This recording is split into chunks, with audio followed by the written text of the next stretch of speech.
Hello everyone. Today we are going to talk about development of head and neck region. Development of head and neck, it begins in the embryonic period around 4th week.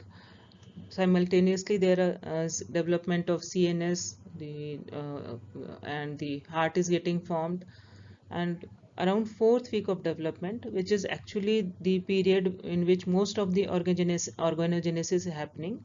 In this period, uh, it is crucial for the development of all the organs, and any deviation in the process of formation of various organs can lead to many birth defects.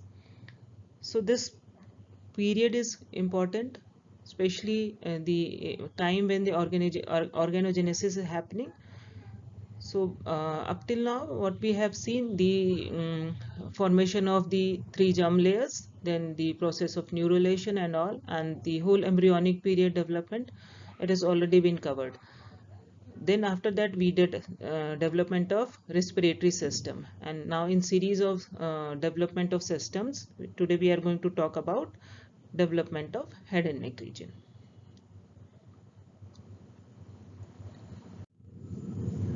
Learning objectives for today's class are formation of pharyngeal arches, cleft and pouches, skeletal and muscular derivatives and nerves of each arch, then derivatives of the pharyngeal cleft and pouches, congenital defects involving the pharyngeal region, and the defects which are related to the uh, any differently development of the pharyngeal cleft, pouch and arches. Then we talk about the development of tongue, thyroid, face, palate and its clinical correlation. We are going to cover all these topics in 2 lectures.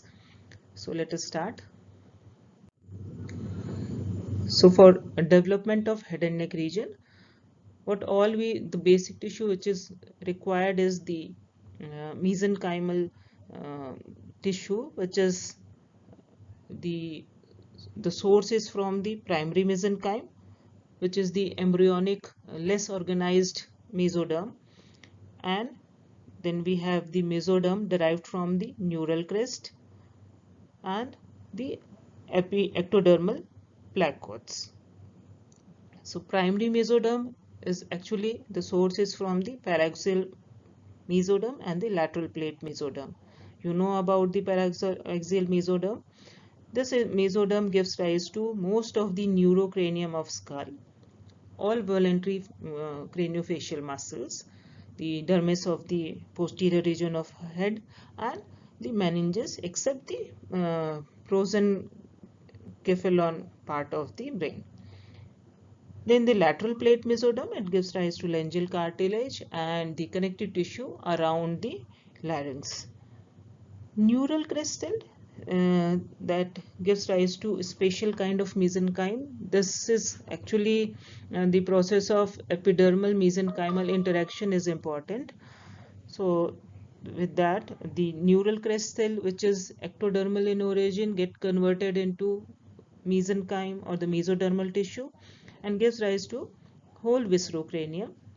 Viscerocranium mainly the skeletal and the rest of the soft tissue of the visceral part of the cranium, that means the facial area mainly, and part of the neurocranium also.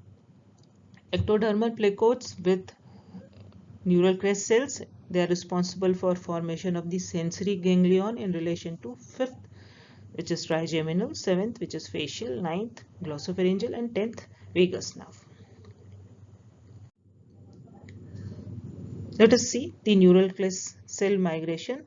Here in this case, this is the cephalic part of the this process is actually called as the frontonasal process. Okay, the frontonasal process is this. Here in this area, the developing brain is there, so this will be called as the developing the most cephalic part of the neural tube, so which is actually going to form the forebrain, midbrain and hindbrain.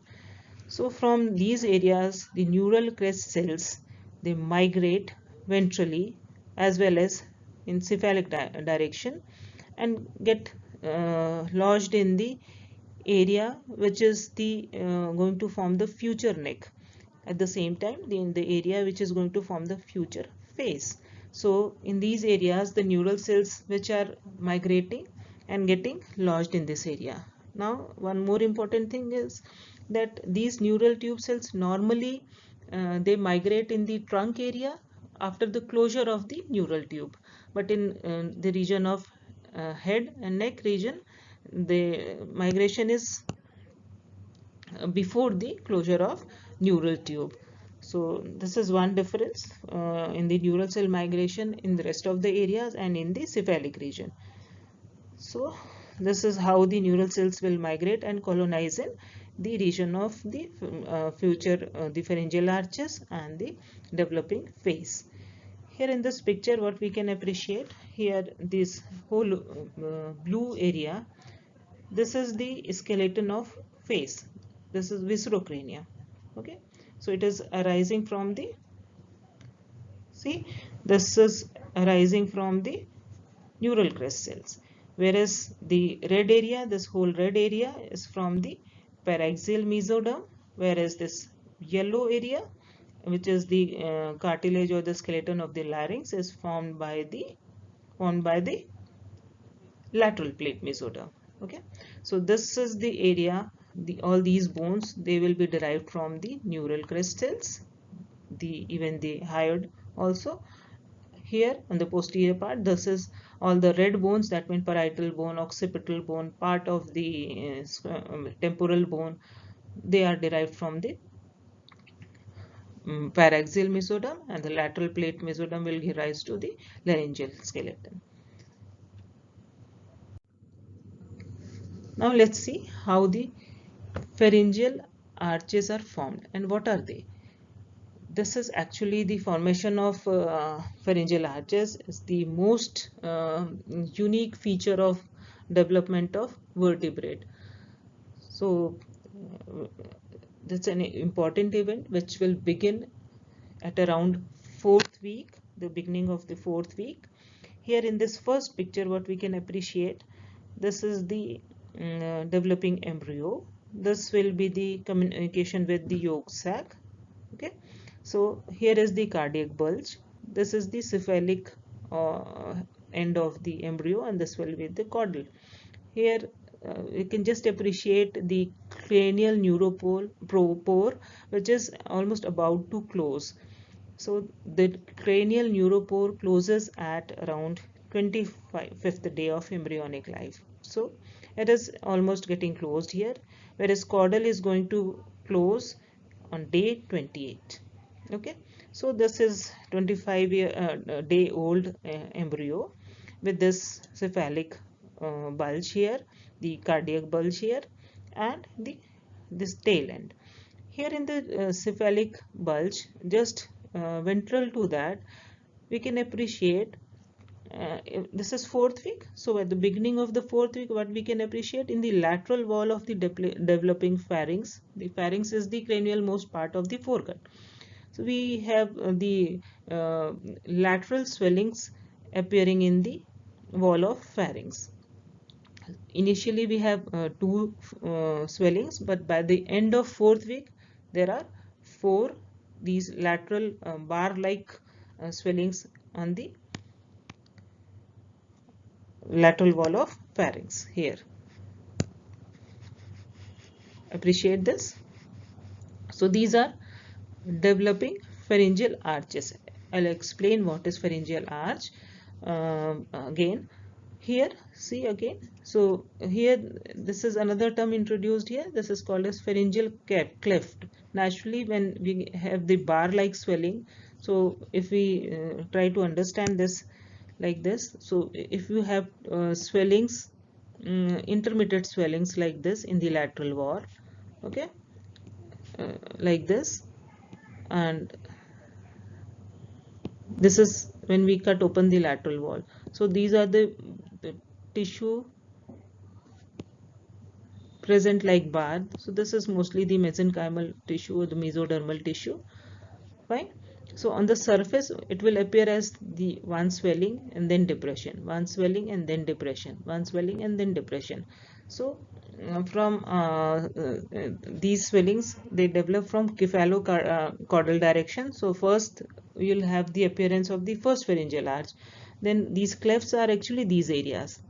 The clefts are these areas, the depressed area on the external surface. We have depressed area from inside also. They are called as pharyngeal pouches. Pharyngeal pouches. Okay. So this is 25-day-old embryo. This is 28-day old embryo in which the posterior neuropore is also closed.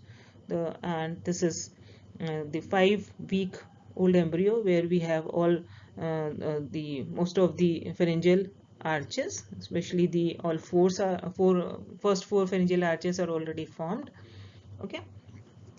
So this is how the pharyngeal arch formation begins at the beginning of 4th week.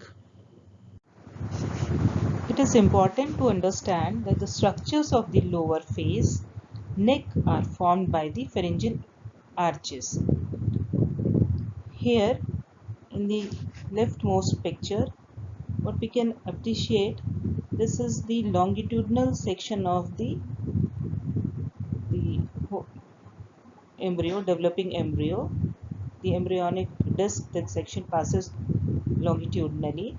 Here what we can appreciate, this is the cranial end, this is caudal end, and appreciate the growth of the neural tube.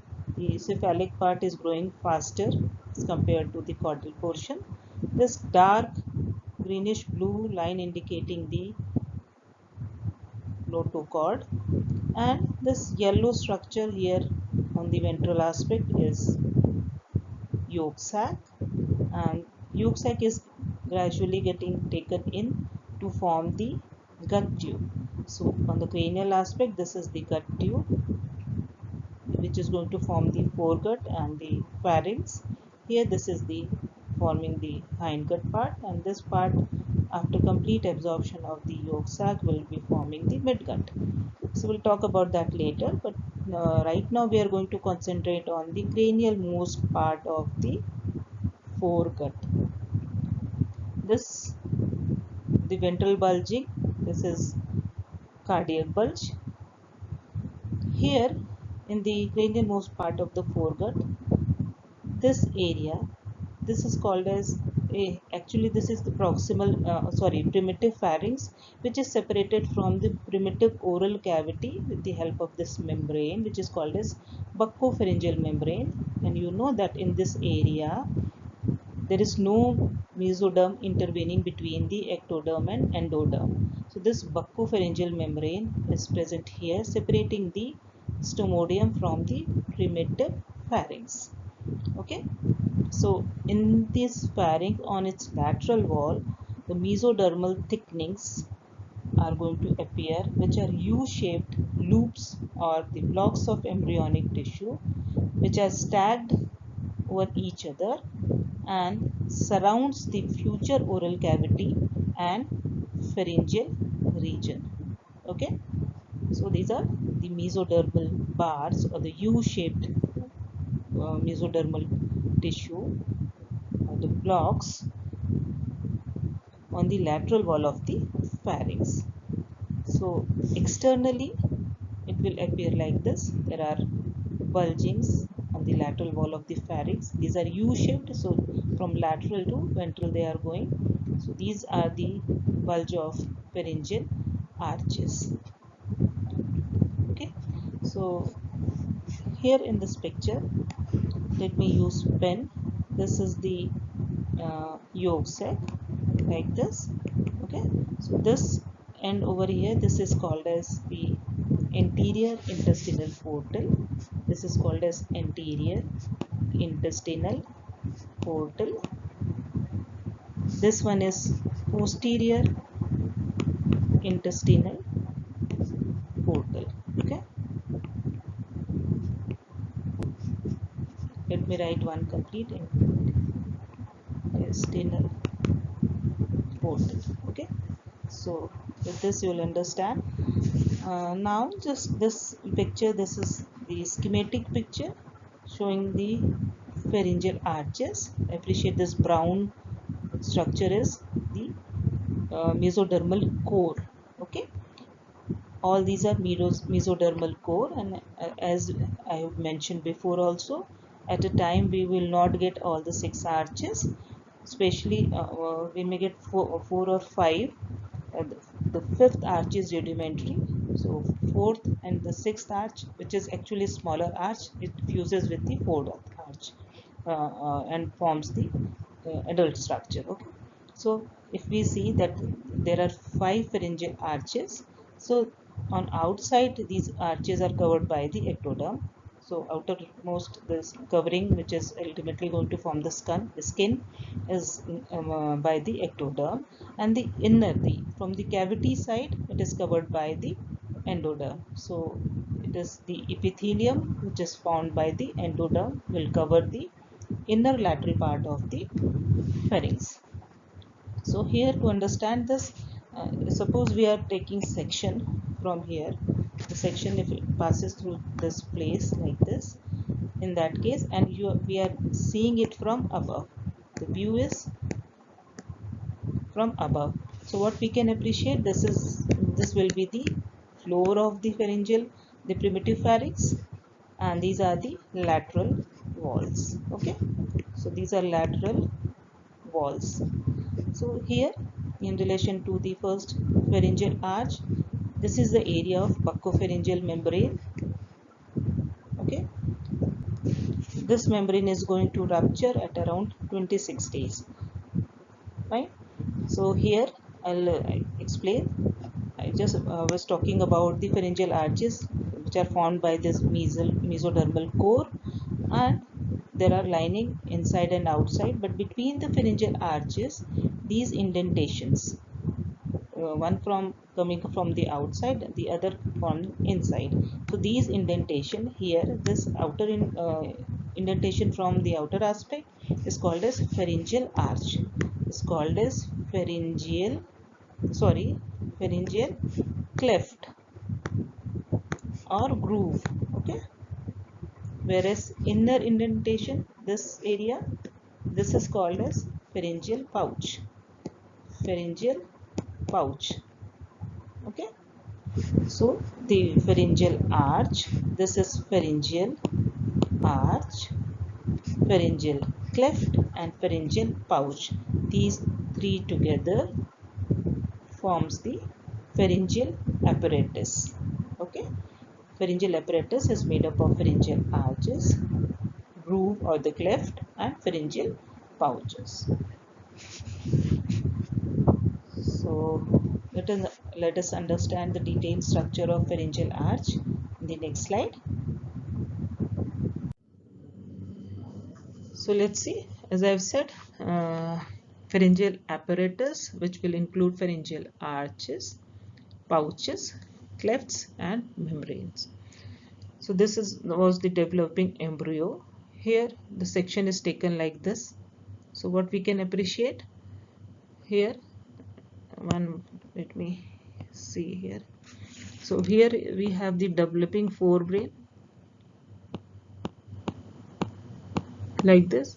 So when we take section, naturally we are going to cut the neural tube at two places, one in this area, the other in this area. So what we can appreciate in the section which is shown here is this part, which is this area, and this part, which is this area. Okay, and in between we have the pharyngeal arches, which is getting formed here.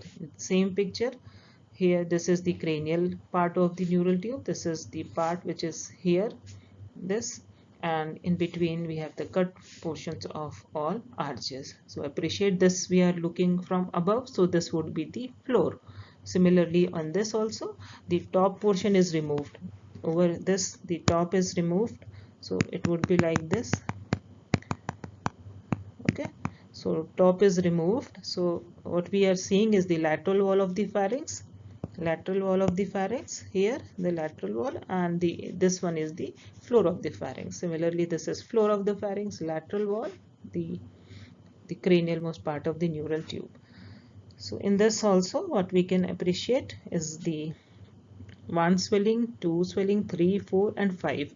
Usually these swellings, they appear from craniocaudal direction, and we number them like the cranial most swelling as the first swelling, then the second, third, fourth and fifth. Here most of the time actually total 5 pharyngeal arches are there, but fifth pharyngeal arch is very remain there for very brief time. So because of that, or it is rudimentary, or sometime it doesn't develop. So most of the time what we can see is only 5 pharyngeal arches. The 5 is rudimentary, or uh, just appear for very brief time. So here the first arch, second arch, third, fourth arch and fifth, this would be actually the sixth arch. The fifth has disappeared already. And this, on this floor, what we can see, there are various swellings which is appearing. They are going to form the tongue, then part of thyroid and the larynx. All these will be formed. So we'll discuss them one by one, but first we'll discuss about the pharyngeal arches, pouches and cleft and their derivatives. So the components of pharyngeal arches, each pharyngeal arch, the mesoderm is going to form a set of bones, set of muscles.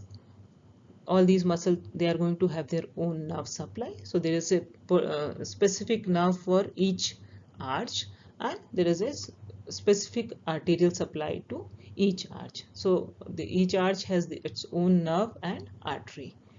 So total 4 components are there in each pharyngeal arch. I'll just show you over here in this picture. This is the similar picture which we had seen. Here the brain vesicles are getting formed. That is why the shape is like this. The developing the pharyngeal arches, the core of the rod-shaped mesoderm. And these are the pharyngeal arches. Here, appreciate this, the central, this is indicating the skeletal component, then the nerve of the arch, then artery of the arch. Here in this picture, appreciate there is a term called as pre-traumatic nerve. Like this arch, one of the sensory branch, this is mainly applicable to the sensory component of the nerve. It supplies the part of the preceding arch. So then in that case, this nerve is called as the pre-traumatic branch of this arch. Okay. So remember, what is pre-traumatic nerve? Is the nerve, it's a sensory component of this arch, and it supplies the part of the skin, the cutaneous supply to the arch, which is just cranial to it. Now about the components of pharyngeal arch. A typical pharyngeal arch contains a mesodermal core internally lined by the endoderm and externally by the ectoderm. So in this mesodermal core is actually the substance which will give rise to the structures arising from the pharyngeal arch. So this pharyngeal arch, the mesodermal core, the source of this mesoderm is from the neural crest cell, the paraxial mesoderm and the lateral plate mesoderm, apart from the original mesoderm present in this area. So here are the 4 components of the pharyngeal arch. First is cartilaginous rod. This forms the skeleton of each arch derived from the neural crest cells. So neural crest cells, the mesoderm coming from the neural crest cells is responsible for making the skeleton of that particular arch. Whereas muscular component, they are derived from the paraxial mesoderm and the lateral plate mesoderm. Apart from having these skeletal and the muscles, each arch has its own artery which is called as arch artery. We have already done the development of CVS. So in this picture on the left side here, this is the primitive heart. Here is the truncus arteriosus, the terminal portion of the arterial end, and the distalmost part of the truncus arteriosus is called as aortic sac. This aortic sac is actually responsible for giving these branches which will make communication with the dorsal aorta. So this artery is, this is dorsal aorta, dorsal aorta. This one is aortic sac, and these are arch arteries. Okay, so this is how. And remember, these arch arteries, they start getting formed from cranial to caudal direction, and all of them, they are not going to present in one at a time. So they appear in sequence, and gradually they will be provided with the branches which will communicate with the dorsal aorta. So this is how the arch arteries are formed for each pharyngeal arch. Now about the nerve over here. So each arch has its own nerve which is going to supply the muscles and the related area of the dermis which is derived from that particular arch. So if the sensory is required, then if they are forming the part of the dermis, they will give sensory supply also.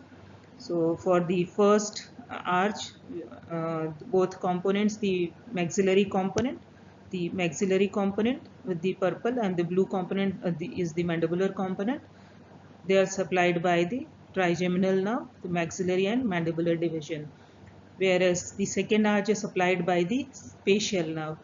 Then fourth and this is the third arch which is supplied by the glossopharyngeal nerve, and fourth and sixth arch they are supplied by the 10th nerve. Now here remember, the fifth arch usually doesn't develop, or even if develops, it is rudimentary, and there are no adult derivative arising from the fifth arch. So technically we will see only 5 arches here: the first arch, the second, third, the fourth and fifth together. They are by the 10th cranial nerve, which is vagus, by the superior laryngeal nerve and the recurrent laryngeal nerve. So these are the arches, the nerves of the arches. Here in this section, this is one set of pharyngeal arch in which all the components are shown here. The mesodermal tissue is going to form the muscle, whereas this is the skeletal component which is going to form the skeletal element of that arch, and these are the nerves which are supplying the arch, and this is the arch artery. So these are in this section, the cut section, it is shown the cartilaginous bar, the artery of the arch and nerve of the arch, and rest of the mesodermal tissue which is forming the muscle related to that arch. Let's see the structures arising from the first pharyngeal arch. So if we say the pharyngeal arches, first pharyngeal arch has two components. There is a maxillary process and mandibular process. As we can see in this picture, this whole is first pharyngeal arch. The dorsal component of the cranial part is the maxillary process, and the ventral or the caudal portion is the mandibular arch. Here in this picture, this is the oropharyngeal membrane is shown in this area, and you know that this is the area which is between the head fold and cardiac bulge. So this is actually the head fold, and this is cardiac bulge. Let me use pencil. Okay, so this would be the cardiac bulge. ये इसका head fold है ना? तो ये frontonasal process हो गया यहाँ पे, और ये जो है ये first arch है. ये first arch है. So here the oropharyngeal membrane, or this depressed area which is separated from the oropharyngeal membrane with the pharynx. Okay, so this depressed area can be called as stomodium. So this is stomodium. So here we have actually the first arch, which is having the maxillary and the mandibular prominences. So this is the cranial one is the maxillary, and the caudal one is mandibular prominence. In this first picture, which is at 23 days, the mandibular process it is not united in the midline. So here in this case, the stomodium is surrounded by the frontonasal process. This is frontonasal process, the cardiac bulge below, and the first arches on each side. In the next picture here, at 26 days, the mandibular process has united. This is the complete mandibular process, and this is maxillary process. So in this case, stomodium now is surrounded by the frontonasal process above, on each side by the maxillary process, and then mandibular process below. Now here this blue structure is oropharyngeal membrane separating stomodium from pharynx. So stomodium is actually going to form the primitive oral cavity. So oropharyngeal membrane separates the primitive oral cavity from the primitive pharynx. Right? So let us see what are the derivatives of this arch here. So this is going to give rise to what all? Bones of the face. For that, just concentrate on the lower left picture. Here, this is the part which is here. It is going to give rise to the premaxilla, this maxilla, the part zygomatic bone, the part of the temporal bone. This is temporal bone. Okay, so all these are derived from the maxilla. The lower brown portion is actually the component which is derived from the mandibular process, which we'll see in the next slide also. So from the maxillary process, we have bones formed are premaxilla, maxilla, zygomatic bone, and part of the temporal bone. All these bones are formed by the process of membranous ossification. Okay. Now the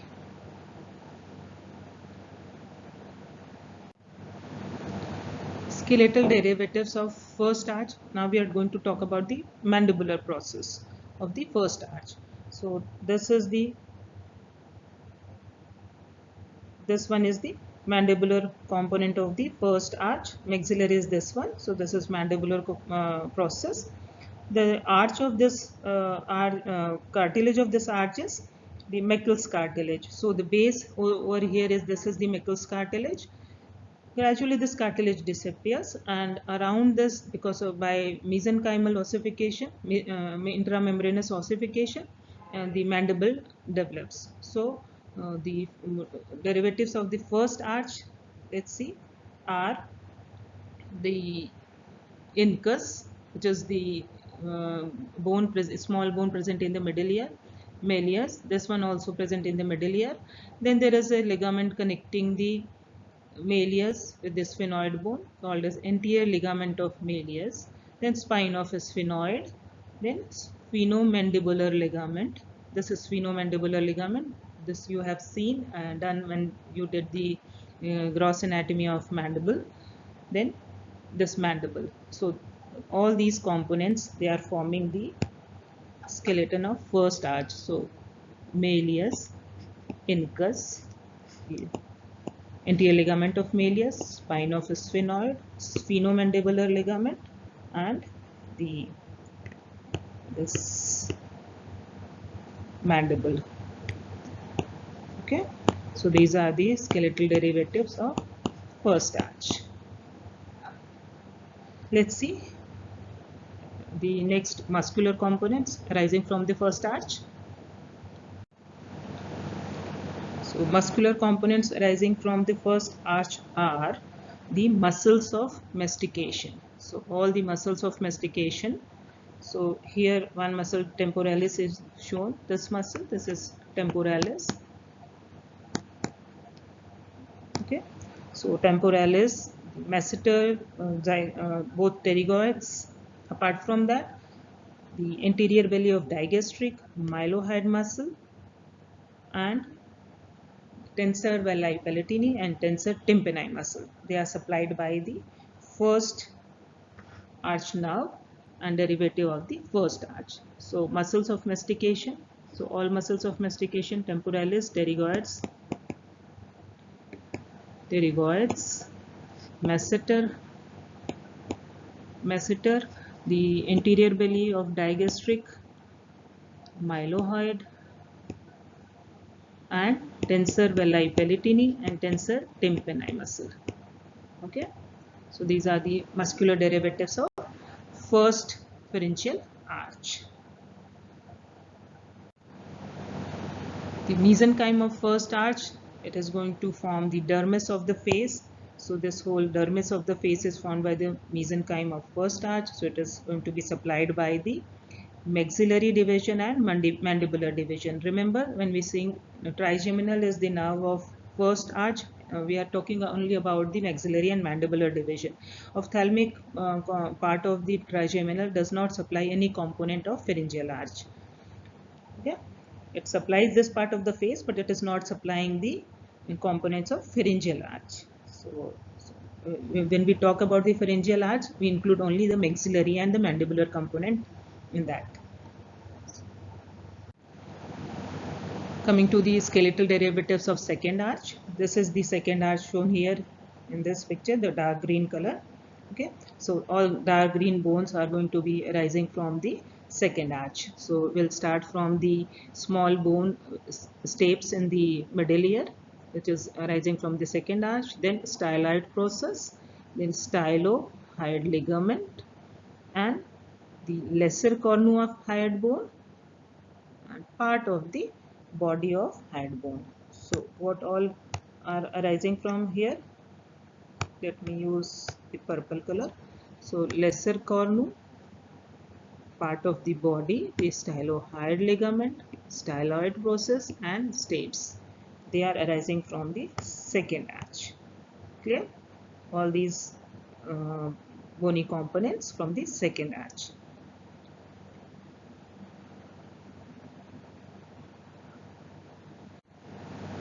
Muscular derivatives of second and third arch are the, before that, okay, first we'll do the muscles arising from the second arch. So this brick red color is the color for the muscles of second arch. Here see all the facial muscles which are involved in, or also called as muscles of facial expression, will be supplied by the facial nerve, which is the nerve of that arch. So muscles of facial expression, the auricular muscles, the muscle of the scalp, and the posterior belly of digastric, the stapedius muscle, all these are by the second arch and supplied by the facial nerve. Remember, so I'll just mark the muscles arising from the second arch: the auricular muscle, the muscles of the scalp, the occipitalis frontalis muscle, the orbicularis oculi, the buccinator, orbicularis oris, the posterior belly of digastric, and stapedius muscle. The small muscle which is present there, the stapedius muscle. So these are the derivatives of second arch. All muscles of facial expression and the auricular muscles, the muscles of the scalp, posterior belly of digastric, and stapedius muscle. The muscle supply, muscles coming from the third arch is just one muscle, which is called as stylopharyngeus muscle. So this is the blue in this blue box. See, which is supplied by the glossopharyngeal nerve, and muscle is stylopharyngeus muscle.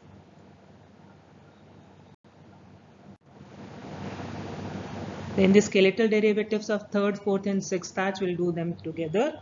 Here, this is the third arch and the fourth arch. Okay, so here in this side, on the right side, we can appreciate this is the third arch, giving rise to the greater cornu or the greater horn of hyoid bone and the lower part of the body of sphenoid. Sorry, body of hyoid bone. I'm very sorry, the body of hyoid bone. So here, the major part of body of hyoid bone, especially the lower part, and the greater cornu of the hyoid bone, and this part also, the greater horn of thyroid cartilage. This is also supplied by the derived from the third arch.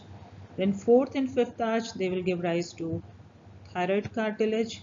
Let me use different color. The thyroid cartilage, cricoid cartilage, arytenoid, and corniculate cartilage. So all cartilages forming the skeleton of larynx will be arising from the third arch. So corniculate, arytenoid, thyroid, and cricoid cartilage. Okay, so these are the derivatives, skeletal derivatives of third arch. I'm sorry, they are derivatives of fourth and sixth arch. Third arch derivatives are the greater cornu of hyoid and body of hyoid bone, and part of the thyroid cartilage, which is the greater horn or the superior horn of the thyroid cartilage. In the muscles of fourth and sixth arch, they are the cricothyroid, levator valli palatini muscle, and constrictors of the pharynx. They will be arising from the fourth arch. And the nerve of the fourth arch is superior laryngeal nerve, whereas the intrinsic muscles of the larynx are arising from the sixth arch. Fifth arch is rudimentary. There are no derivative from fifth arch. The nerve of the sixth arch is recurrent laryngeal branch of vagus. So fourth and fifth arches, the nerve is vagus nerve. Here in the fourth arch, superior laryngeal branch of vagus, and in sixth arch, recurrent laryngeal branch of vagus will be supplying. So these are the muscles arising from the fourth and sixth arch. Now, derivatives of pharyngeal pouches. What are pharyngeal pouch? The pharyngeal pouches are internally located. This is the inside of the developing pharynx. So this would be actually the lateral wall inside and the lateral wall outside, and these are the bars of the mesoderm which we talked about. So the internally located indentations between the pharyngeal arches. So this is one pharyngeal arch, two pharyngeal arch. These are the internally located indentation between the arches, and they line four pair of pouches.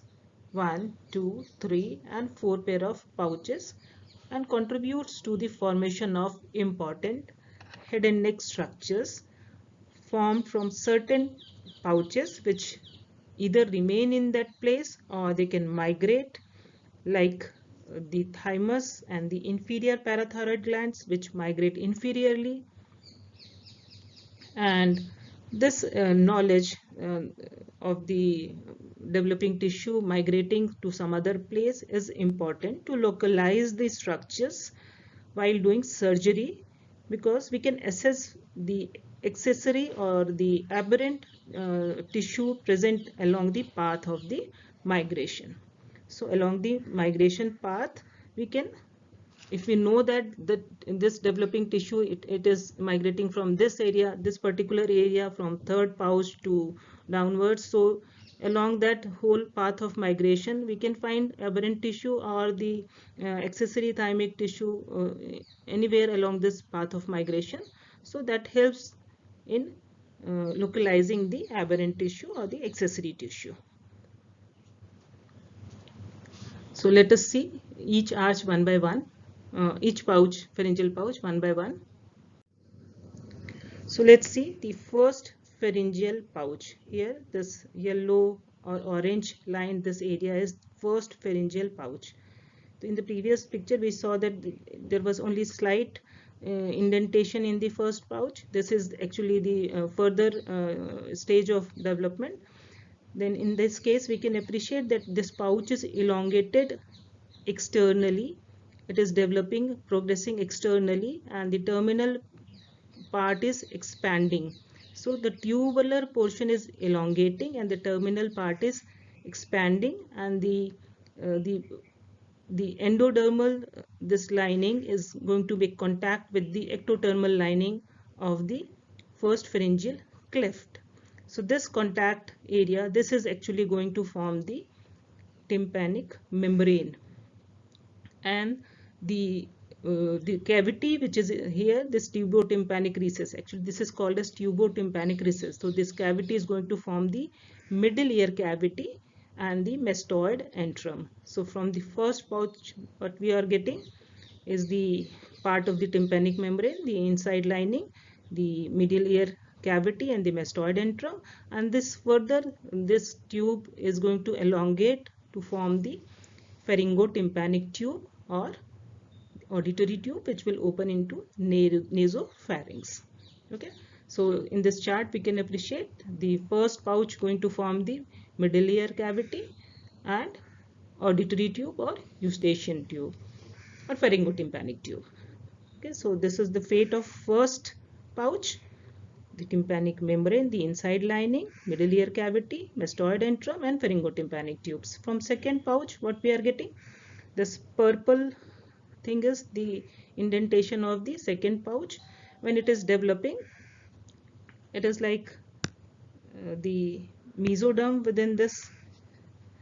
Suppose this is the indentation of the endoderm and the surrounding mesoderm area is like this. This is the mesoderm of the arch. So this is going to make indentation or invaginate into the mesoderm like this, and later these are the solid tissue proliferating from the endodermal lining initially, and gradually this is going to form the canalized extensions. So these canalized extensions of the endoderm within the mesodermal substance, this is going to form the crypt later. So here these are now going to form the crypts of the tonsils. So that is why the surface of the tonsil, the oral surface of tonsil and the crypts, they are lined by the endoderm derived epithelium, which is stratified squamous epithelium, right? And the part of the second pouch persists here as the tonsillar sinus. So the area between the palatoglossal and palatopharyngeal arch will persist here as the tonsillar sinus. So this is how the tonsil is going to form from the second pharyngeal pouch. Let's see the third pharyngeal pouch. In this, what we can see here is the third pharyngeal pouch. So it is expanding and it has the upper region and the lower region, the dorsal and the ventral areas developing separately. So this yellow is actually in the dorsal wall of the pouch, is going to form the parathyroid gland. Here this is from the third pouch. I am calling this as the inferior parathyroid gland, whereas the inferior extension which is developing towards in the mesoderm, this is the thymic diverticulum. Okay, so on the dorsal wall, inferior parathyroid and the thymus, gradually they keep on moving, and the inferior parathyroid, it just along with the thymic tissue, developing thymic tissue, they start migrating downwards and lose contact with the pharyngeal wall. So this is going to move downwards and medially in this direction, and they cross the structures which are formed by the fourth pouch. So they will migrate downwards like this, downwards and medially, and come over here in the midline. So let's see how they are developing in the midline region. The next slide. So here one can see this is the tonsil which is getting formed here. From here the inferior parathyroid and thymus moving downwards and medially, and these are the two structures which are getting formed from the fourth pouch. So the fourth pouch, from the dorsal wall, superior parathyroid is developing, and then from the ventral wall, ultimobranchial bodies which are going to form the C cells of the thyroid tissue. Okay, so which are migrating and entering into the lateral part of the thyroid, developing thyroid to form C cells which are involved in the calcium metabolism. So this is how thyroid is reaching here. Now this parathyroid which is developing from the third, which is higher arch, higher pouch, so they are called as fourth because they migrate, and in position ultimately they are inferior to the parathyroid which is developing from the fourth arch.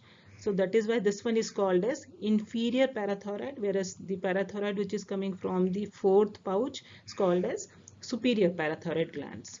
So here I'll talk about the development of thyroid gland separately, but in this picture just appreciate this is the foramen cecum, which is part of the floor of the developing pharynx. From here the thyroid is developing and this moving downwards, and when it is along this path it will incorporate superior parathyroid and inferior parathyroid in the posterior aspect of the gland. So this is the explanation for the fourth pouch derivative lying superiorly and third pouch derivative lying inferiorly. So any defective development of the cardiac neural crest cells or the neural crest cells, which is going to affect the development of heart, the peripheral neural ganglia, and the thymic deficiency, as happens in DiGeorge syndrome and Perry-Robin syndrome.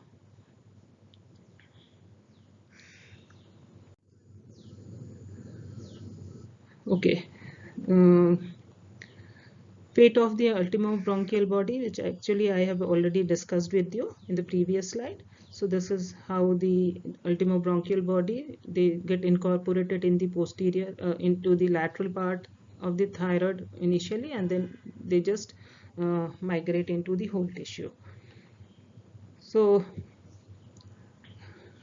this is about the structures coming from the pharyngeal pouches.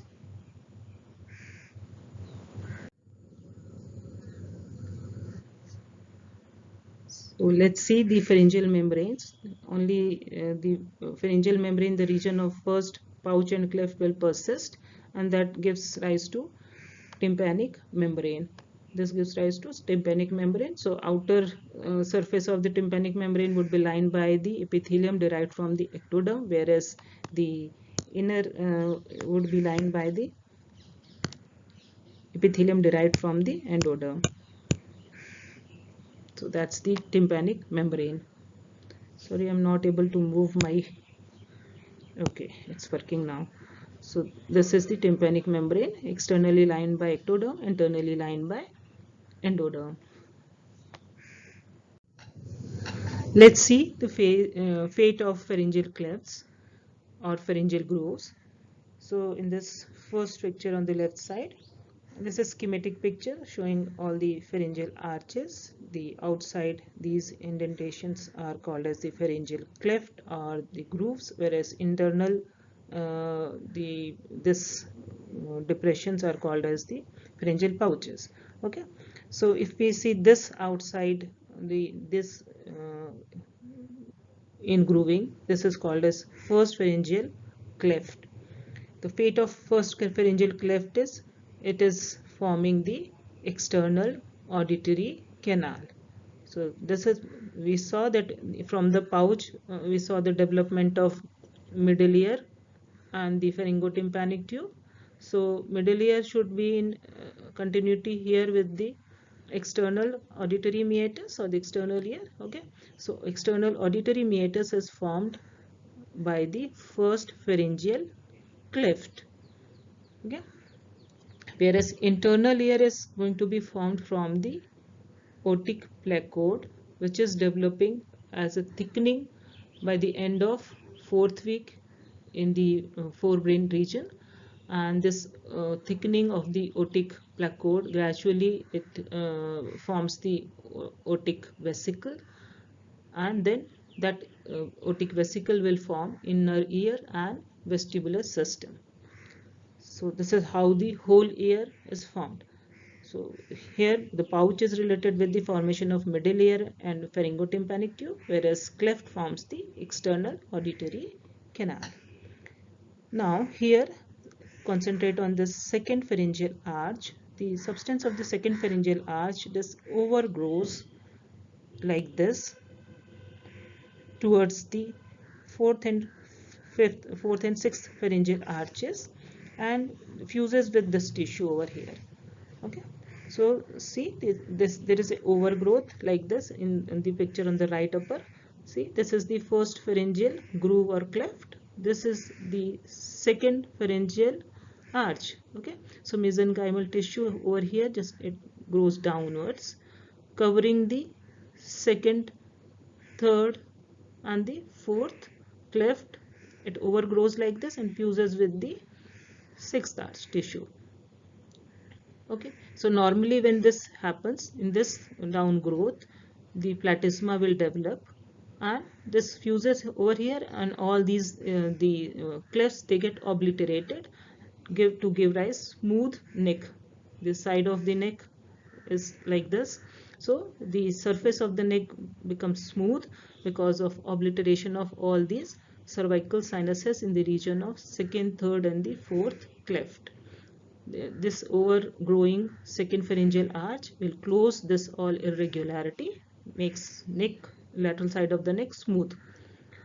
This is the normal development, but sometimes it is possible this overgrows and does not fuses with the sixth arch, so that non-fused area may persist as the uh, channel communicating with the second pouch or the third pouch or the fourth pouch. Okay, so this, and sometimes the these portions of the cervical sinus, in that case this is called the cervical sinus, usually it should disappear, but if because of any developmental defect, if it does not disappear, then in that case it forms the cervical cyst. So this is the part through which it is opening externally, and this part may enlarge, get filled with the fluid because of the desquamation of the epithelial cells. And remember, this ectoderm is, this blue is ectoderm, and this is making the lining of the cervical cyst. So there is a cyst like structure which will be there, lined by the epithelium derived from the ectoderm. So this is cervical cyst, also called as lateral cervical cyst because it is on the lateral aspect of the neck. And this cervical cyst may communicate externally. Usually it communicates with the exterior, but sometimes it communicates with the internal lumen also. So what are the communication possible? In this picture we can see, we know that this is the second pouch which is forming the tonsil. So this is the tonsil developing. So from the lateral, this is going to communicate with the tonsillar sinus, or it may communicate with the third, which close to the piriform sinus. So all these communications are possible. So these are epithelialized tract persisting, connecting the tonsillar sinus with the exterior, or the piriform sinus with the exterior. Piriform sinus is part of the pharynx, which we'll talk about that in the gross anatomy. So there's a recess like area on each side of the larynx. So these are the communication possible. So in that case, there is a opening on the exterior of the neck wall here. Okay, so the openings are possible, and these openings are present along the anterior border of sternocleidomastoid muscle.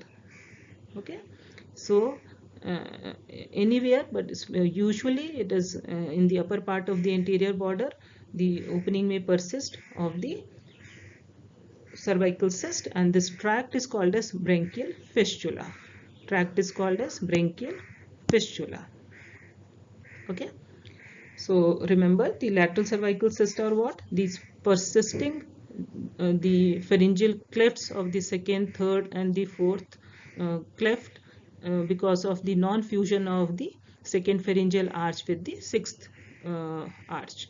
So in that case, this persistent this cavity or the cyst-like area lined by the epithelium derived from the ectoderm, called as the cervical cyst. Usually it is communicating with the exterior through the branchial fistula. Okay, so this is called a branchial fistula, and the cyst which is persisting is called as the cervical cyst or the branchial cyst. Internal communication is possible through with the tonsillar sinus and the piriform sinus. Okay, so when the all, because of this complete fusion which is normal, this neck side of the neck will become smooth after complete development. Here also just appreciate this is the second fusing with the sixth arch and making the neck of the side of the neck smooth.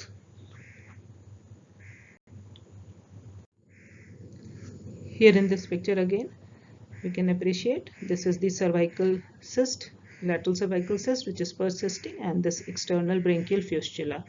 And this picture is showing the internal branchial fistula because it is opening, communicating with the palatine tonsil sinus. Okay, and these are the common position of having the cervical cyst and fistulas along the anterior wall of the neck. Sometimes, as I've said, first pharyngeal cleft gives external auditory meatus, but some part of the first cleft can form the pre-auricular fistula. The remnant of the first arch can persist as the pre-auricular fistula. So this is actually the along this line, and this is the area of having the cyst or fistulas along the anterior border of sternocleidomastoid and the anterior, just anterior to the tragus of ear. So here we have the pre-auricular fistula if it is non-fused completely, and these are the cervical cyst with the branchial fistula, the cervical fistulas. This picture we can see this is the sixth cyst persisting, and this appears as a smooth swelling in the side of the neck. Let's talk about some of the congenital malformation or the syndromes which are related with the defective development of pharyngeal arches. The first is Treacher-Collins syndrome, in which this is autosomal dominant disorders occur in 1:5,000 per live births. Okay, so in 60% of the cases, this occurs because of the mutation of TCOF gene, which is responsible for formation of protein, which is called as trickle. And this trickle protein is helping in maintenance of the population of neural crest cells. It decreases apoptosis, so this is how it is maintaining the population of neural crest cells. So all the trickle protein, if it is not formed because of the mutation, then in that case there occur hypoplasia of all those structures which are getting formed by the first arch will be defective. Like there is a hypoplasia of the maxilla, mandible, zygomatic arch, the cleft palate is there, the first pouch and arch, they are responsible for formation of the external ear, external auditory canal, the middle ear. So all these areas are going to be affected. So there is a conducting hearing loss because of the non-formation of the middle ear ossicles or abnormal middle ear ossicles, the non-canalization of the auditory canals, external ear defects, the coloboma of eyelid. So all these features are there in case of the Treacher-Collins syndrome. So another condition which is called as Pere-Robin sequence. In that also, this is also related with the first arch syndrome, and features are almost similar. And there is a triad of features which is called as the micrognathia. The cleft palate is there, and glossoptosis. Glossoptosis is the posteriorly and highly placed tongue, because with the development, tongue should depress down towards the floor of the mouth so that palatal shelves get space to fuse. If tongue is not getting depressed, the palatal shelves, they are not able to fuse. That is the reason for having cleft palate, and that condition is called as glossoptosis. So this will these are the features of the Robin sequence or the Pere-Robin sequence. There's another condition which is called as Dijos syndrome, and that also there are defect in the migration of the neural crest cells and because the thymus also, which is actually developing from the endodermal outpouching, but it is developing into the growing into the mesenchyme, which is coming from the neural crest cells. So neural crest migration impairment will also affect the development of the thymus. and the connective tissue of the thymic gland is formed by the mesenchyme only. So by this, the thymic hypoplasia or aplasia is found, and the disrupted immune system, T cell mediated response is also not appropriate, and there is a hypocalcemia because of the abnormal development of parathyroid glands. The congenital heart defects are also associated. There is a mild facial dysmorpho, logic and learning disabilities are there. So all these will be there in the DIGERS syndrome.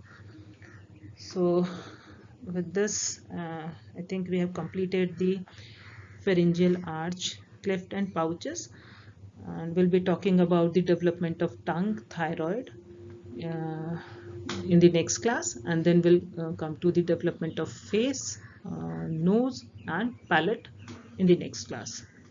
Okay, so thank you so much. So this is actually the chart which I have taken from Langman's embryology. So you can go through this chart just to understand the various derivatives of all arches, their nerve and muscle and skeletal derivatives.